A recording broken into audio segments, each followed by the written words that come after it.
This podcast is brought to you by Spotify for podcasters. Have you yourself ever wanted to become a podcaster? Well, Spotify makes it simple and easy to do so. You can record, edit, and even distribute your podcast straight from their app. The best part? It is absolutely 100% free. Visit their website, podcasters.spotify.com, for more details, and download the app on your Apple or Android devices today to get started on your podcasting adventure. That's Spotify for podcasters.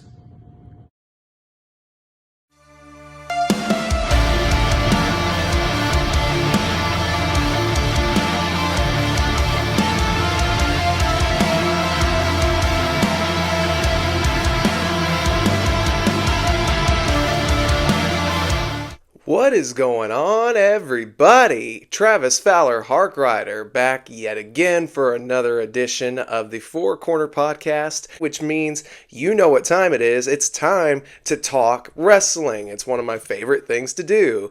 And last night's Rumble was actually really good. I actually enjoyed the short match card that we had because it really didn't leave a whole lot of room for filler.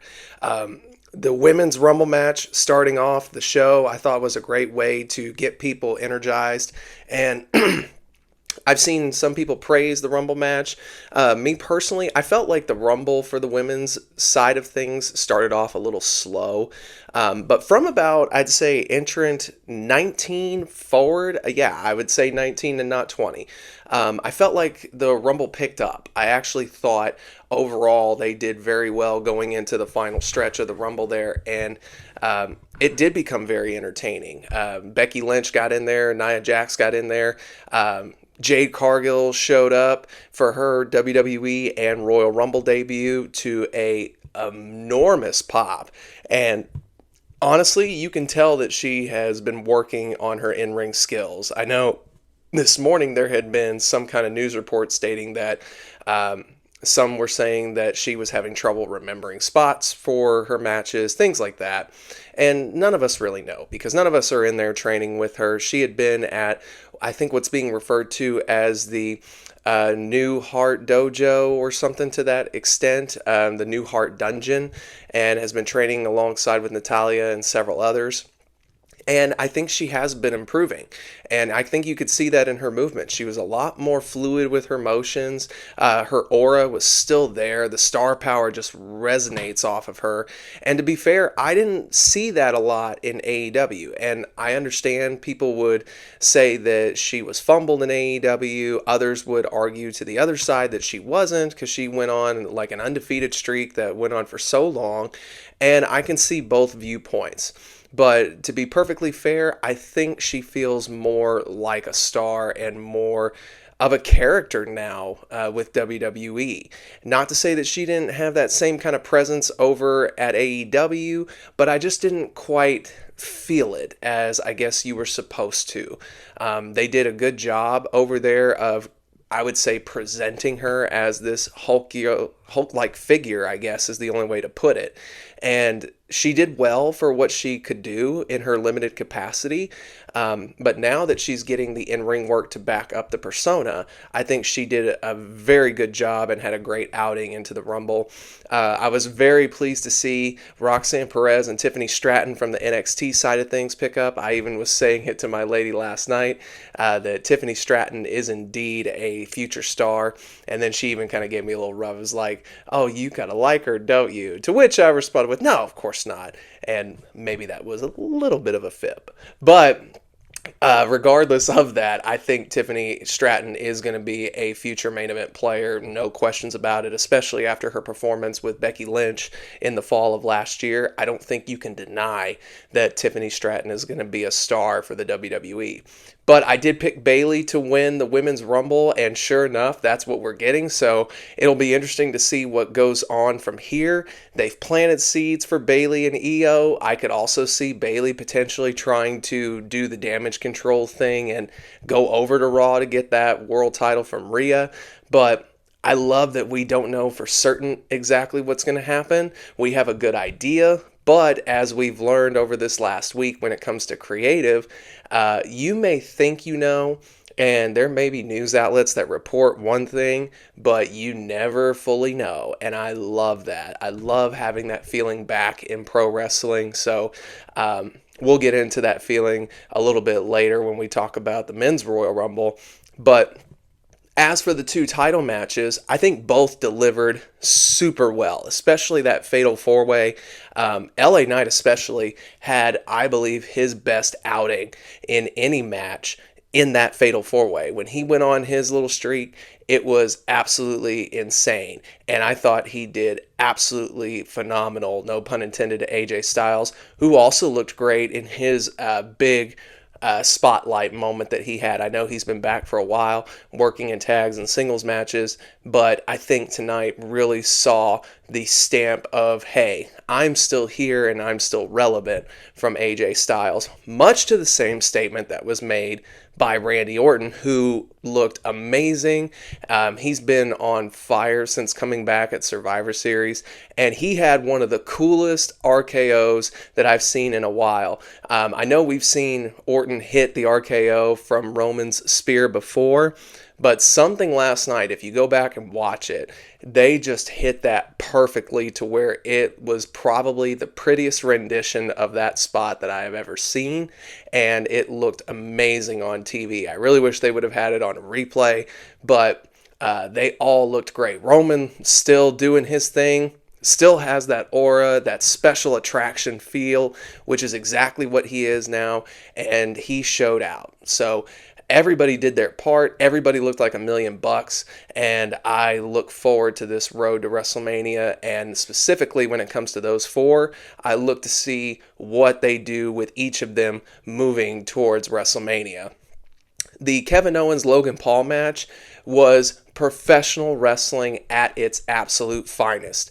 Kevin Owens has been a delight from day one since he's been in WWE, and I mean from day one NXT Kevin Owens, and going forward has always done what he could to deliver when he needed to, and he had no different there last night at the Rumble with Logan Paul. And what else can you say about Paul that hasn't already been said by so many others? Logan Paul is a freaking natural, and he just has this ability. Whether you like him, whether you hate him, does not matter. That guy is a freaking star, and he showed out yet again last night.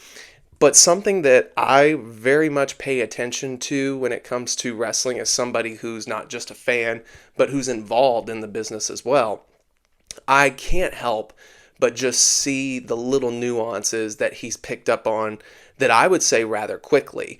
The whole story last night involving Kevin Owens and his broken hand has been the go-to for this story and making it very personal between the two. And they did great focusing on that story aspect of it. Logan Paul just gets it. He understands what pro wrestling is. And again, whether you like him or you hate him, you can't take that away from the guy. He's just absolutely incredible and is just a straight up natural. And some people were upset with the finish of Owens getting DQ'd from the brass knucks.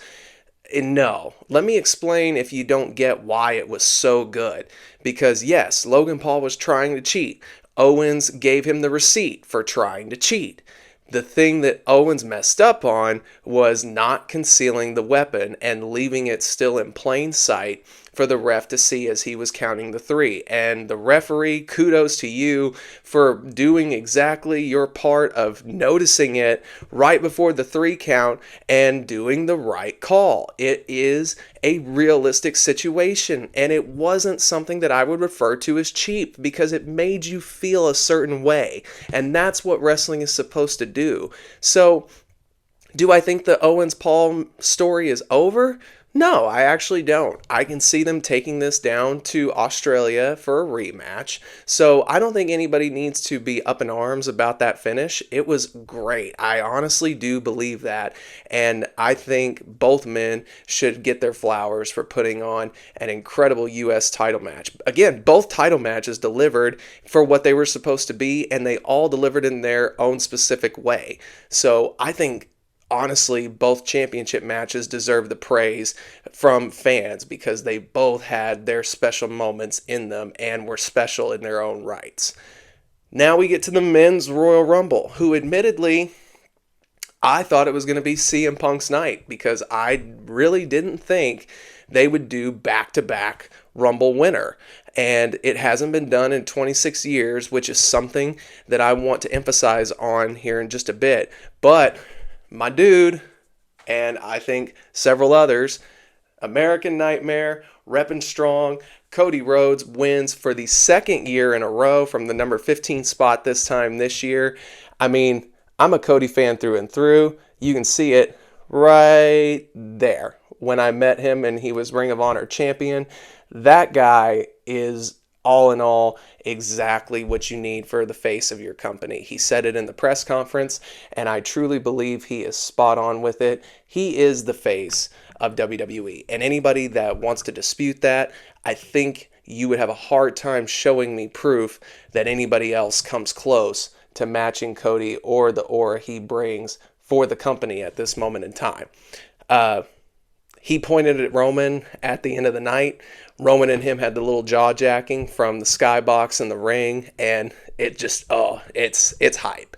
It really is just something that feels special going into WrestleMania, that we're going to get Cody Roman 2, just like it's supposed to. And I fully believe that we are going to see the finish of this story, and a well-deserved finish at that. I think the match is going to be excellent. So buckle up, because we still got 2.5 months to go for WrestleMania, and I am so looking forward to it. It's going to be an amazing night. It's going to be an amazing atmosphere, and I think this road to Mania is going to be one that everybody remembers. And I also still believe we're still going to get Punk and Rollins, and everything that I thought they would do for Cody to get back to the main event, you can say it's just going to be a copy and paste for CM Punk, because I really do think you're going to see Punk in the world title match with Seth Rollins, and I think we just need to look to the Elimination Chamber for that to happen, because now, if they want to, they can make it a Raw exclusive match, going into Perth, Australia.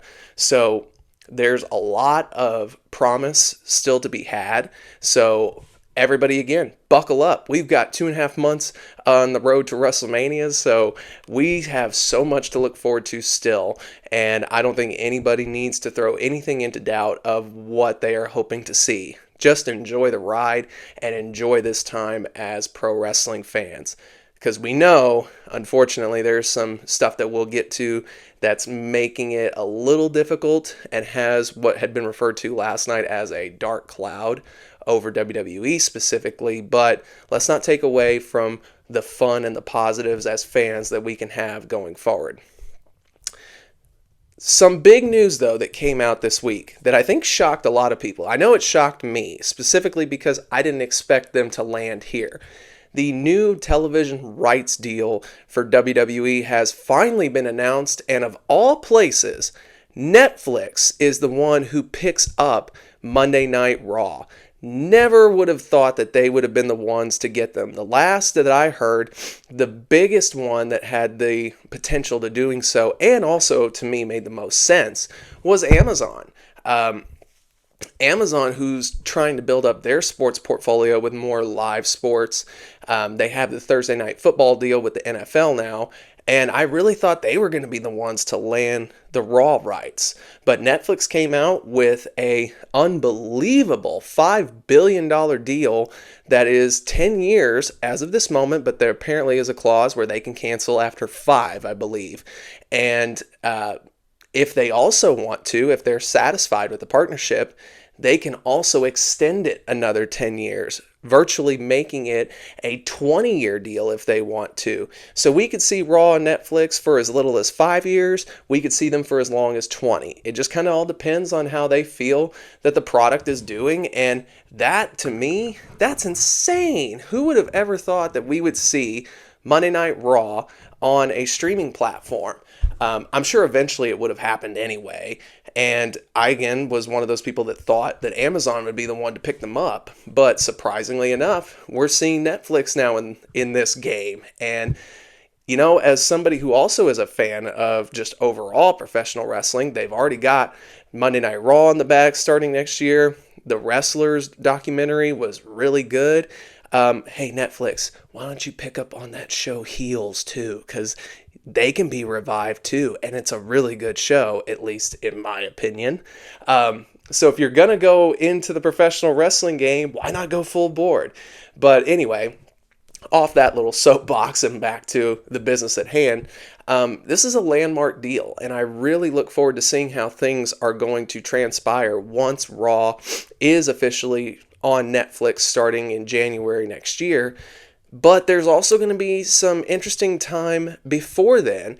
As a matter of fact, from September 30th, or I guess we should say from October 1st until January 2025, we are going to see what WWE does to combat the fact that USA does not plan to show Monday Night Raw for that time gap between September 30th and January 1st when the Netflix deal kicks in.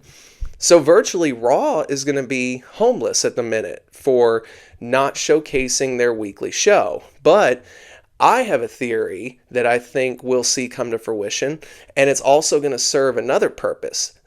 If they haven't already discussed it, I do think you already have your answer. For those of you who subscribe to Peacock, you understand that the WWE Network library was put over on that streaming service.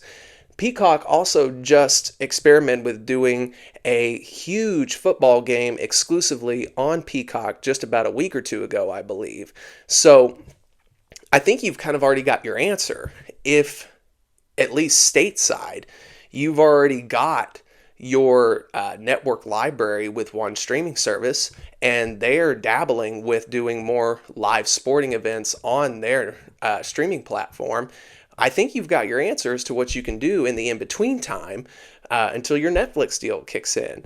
Put Raw exclusively on Peacock, because you can also serve the favor of, well, let's see how this performs, because if they do well streaming Raw for that 3-month period of October, November, and December, well, if it does well, you can actually think of putting SmackDown on that same forefront, only with the Peacock service. And I think eventually that's where they'll end up going. Friday nights are still planning to be the SmackDown nights once they move back over to USA in October.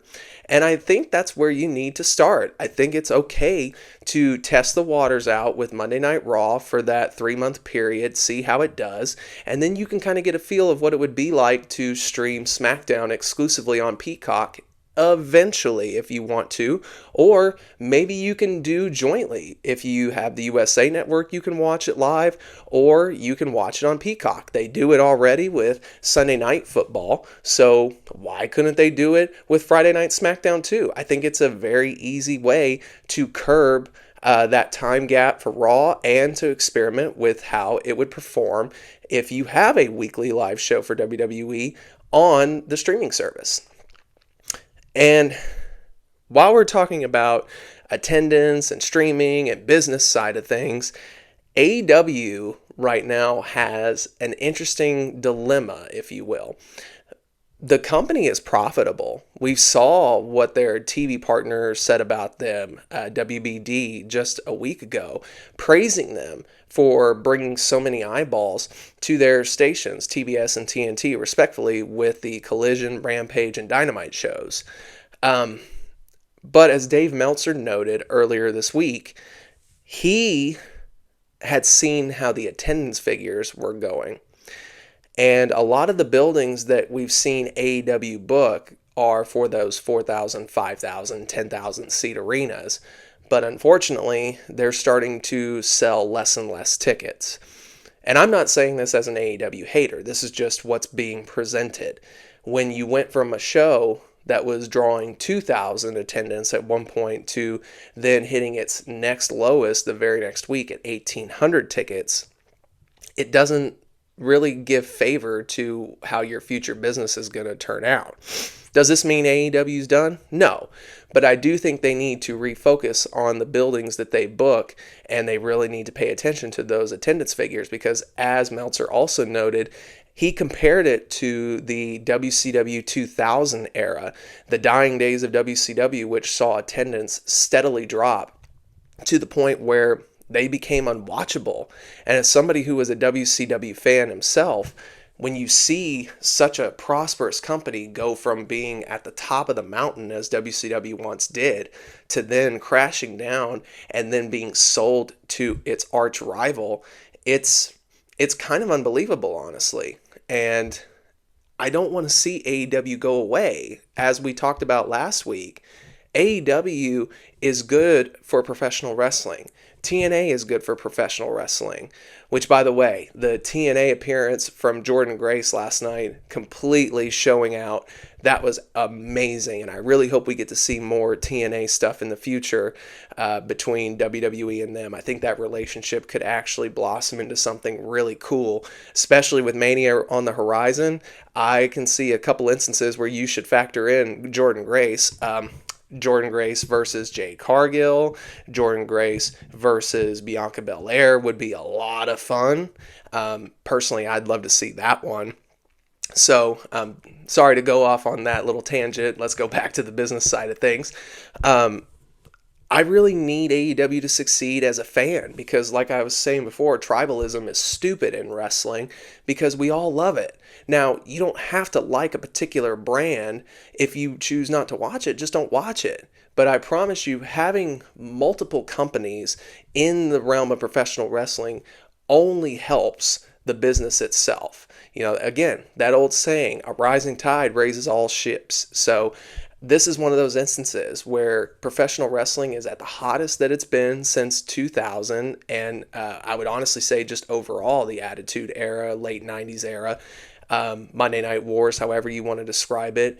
We are at that same precedence, I believe, when it comes to success. Mainstream, you could argue, maybe isn't as high, but it definitely has a notoriety to it right now, and the business is flourishing. So we need AEW to continue to succeed. They just maybe need to think of a better business strategy so that they can keep operating, because I don't want to see AEW go away. I don't really want to see any of the big companies that we've seen come to light go away, because again, it's just good for the business overall. So hopefully they can turn that ship in the right course and right some of their wrongs, get some higher attendances, and we don't have to worry about them going anywhere, even though I don't think we do anyway, just because TK himself has a pretty sizable bank account to where I don't think we have to worry about AEW going anywhere anytime soon. But now, let's talk about the uncomfortable topic. On Thursday, we got to see the lawsuit that is now being held against Vince McMahon. And we know what that lawsuit had eventually led to for the past few days. I don't need to go into detail. If you want to seek out the lawsuit, read it yourself, along with the accompanying screenshots of the supposed conversation between the woman who's bringing up the charges and Vince McMahon. You can see and read them for yourself.